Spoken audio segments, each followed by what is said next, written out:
all dressed up today. The problem is, I've empowered you to be a tough guy.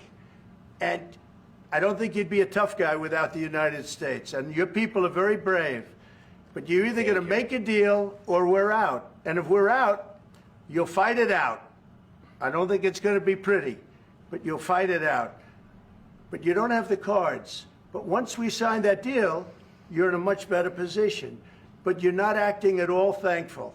And that's not a nice thing. I'll be honest, that's not a nice thing.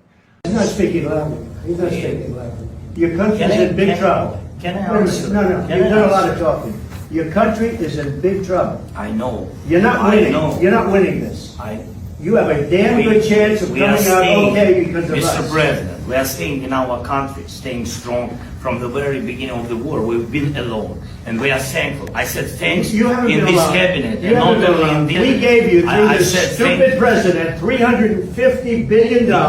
We gave you military equipment, and you men are brave, but they had to use our military. What about if you didn't have our military equipment, this war would have been over in 2 weeks. In 3 days, I heard it from Putin. In 3 days. This is something new. In 2 weeks, of course, yes. It's very tough for me to make a deal with that kind of hate. He's got tremendous hatred.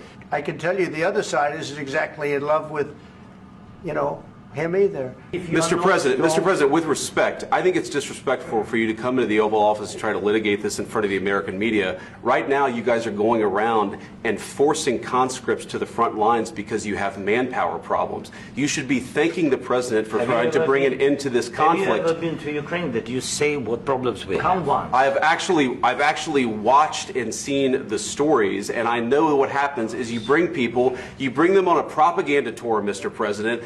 Do you disagree that you've had problems? During the war, everybody has problems. Even you, but you have nice ocean and don't feel now, but you will feel it in the future. God bless. You don't know that. God bless. God bless. You will not have a war. Don't tell us what we're going to feel. I'm not telling you. Because you're in no position to dictate that. Remember this. You're in no position to dictate what we're going to feel. We're going to feel very good. You will feel influence. We're going to feel very good and very strong. You will feel